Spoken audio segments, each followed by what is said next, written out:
This is Christian with ABCV Poker, and today we're going to discuss the big blind's dilemma. No one can make a profit in the big blind, not a computer, not the solver. They can't even break even. So we're expected to lose from the blinds, and it's our job to not let them run up the score. Let's get into it. So what you're seeing here is I'm losing 25 big blinds for every 100 hands that I play. If I were to fold my big blind every single time, this would read minus 100 big blinds. So I'm saving 75. If you compare my savings of 75 big blinds and you compare it to a 30 big blind button win rate, it's 2.5x more impactful to my win rate than the button's 30 big blind profit. So this mathematically matters more.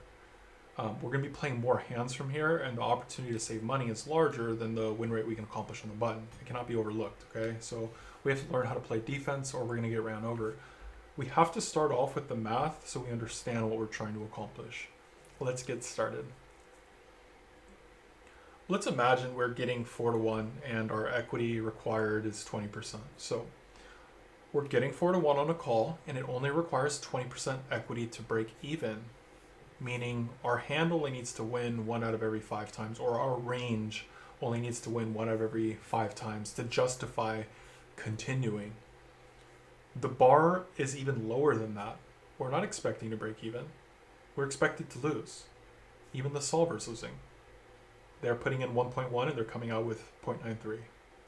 So it's further proof that the standard is not profit. The standard is a strategic loss mitigation strategy. So I'm not suggesting that you overhaul your strategy. We should be inching our way towards optimal frequencies. So what we're seeing here is 30 big blinds effective, a tournament scenario. This is a chip EV chart. The button has opened and it's on us in the big blind. We're getting 4-1. What we're going to do is we're going to be calling at 66% frequency. When you call, you need to be mindful of what hands you can credibly represent post-flop. Even players with low experience can recognize that you don't have the nuts, so this is known as being capped. Once you choose to call pre-flop, there's an immediate ceiling on the range strength that we could have. And if we understand what the range shape is, it will help us figure out what lines to take on certain board textures.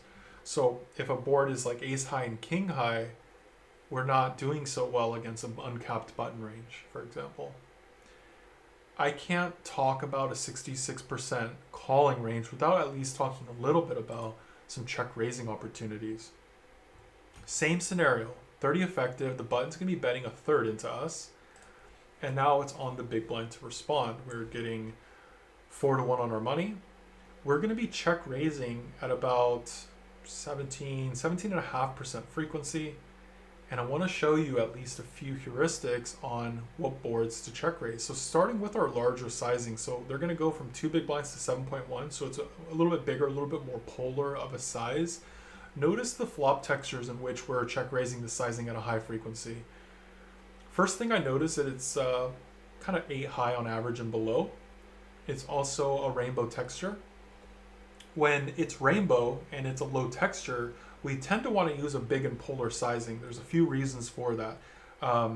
We have to target some of their high cards. So when they're bluffing on these boards, they're going to have a good amount of equity simply by having high cards. They're also going to have a good amount of equity by simply having some backdoor draws. So every single time that you see a rainbow texture, 3/4 of their suited range hits a backdoor draw and an over, or hits a backdoor and 2 overs, or hits a backdoor maybe backdoor straight draw. So we use a larger sizings on these, somewhat of a dynamic texture. When I say dynamic, it just means pretty much that the turn will often shift equities. The turn will often bring in a new top pair card. If we look at a smaller sizing, so instead of going from 1.9 to 7.1, let's go to a smaller sizing and let's look at those board textures. First thing I notice is that it's paired board heavy, right? All I see are paired boards, and most of the pairs begin around the 8s and below. We do see a couple jacks here, but for the most part, it's a paired board. It's a lot of rainbow. And the reason that we can use a small sizing on paired boards is because when you have trips, they're essentially drawing dead with most of their range, right? So if we've got trips or we got bluffs, we don't have to use too big of a sizing if we're going to be check raising. Someone can have all the equity, their bluffs are drawing dead. So a couple heuristics to keep in mind if we're going to talk about check raising. We could also fold. This happens at 15% frequency. You don't want to do this too often, otherwise it incentivizes people to start expanding their ranges. If you're the guy that doesn't fold very often, calls and 3-bets and check raises, what's going to happen is the in-position players to you start shaving off the bottom end of their ranges, and what ends up happening more is you're going to be battling or playing the later position guys more frequently, and our equity does better against wider and weaker ranges. They've got larger surface area for us to 3-bet and check raise, etc. We can also 3-bet. We're going to be doing this around 18%. We've got all-in and we've got non-all-in. So I've got a quote here. So show me the incentives and I'll show you the results. Let's be clear on what the incentives are in the big blind spot. So we're getting great pot odds, right? We're closing the action. The moment we choose to call, we get to see the flop and realize some equity. No one's really incentivized to reopen the action with mediocre hands. So as long as that remains true, this should be a spot where we defend with the polarized range. You're going to see here that we're using the top end of our range, queens plus, ace 10 suited plus, but notice that we also have some offsuit 7s, offsuit 6s, offsuit 5s. These are some weak hands. So why does the solver include? Well, there's a few reasons. They block the strong value hands. So when you 3-bet a hand like ace 7 or some queen 6, you're blocking pocket queens, you're blocking aces, you're blocking ace queen. You're unblocking the target of hands we want to fold. We want them to fold hands like jack 8 offsuit, queen 9 offsuit, king 10 offsuit. It also slows people down when opening into us. There are multiple downstream effects psychologically that I can't really quantify in this short of a video. So if this is the button's opening range, offsuit 8s, we chose offsuit 7s, offsuit 6s, offsuit 5s to balance out the top end of our range. This is what we're trying to attack. Offsuit 8s, offsuit 9s, some offsuit 10s. If you want to quickly add up the surface areas, let's do 5, 9, 12, another 16, another 4, let's call it 20 offsuit side and times 12.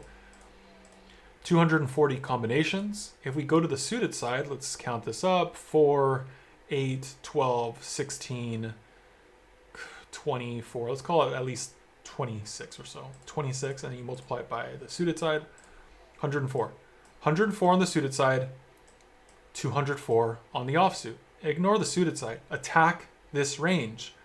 And this is still being generous to them. Are they going to call us when we 3-bet them with queen jack offsuit? Probably not. Queen 10 off? Probably not. King 10 off? Probably not. So the surface area is a lot wider. We're going to get more folds. You should expect a higher success rate on your 3-bets.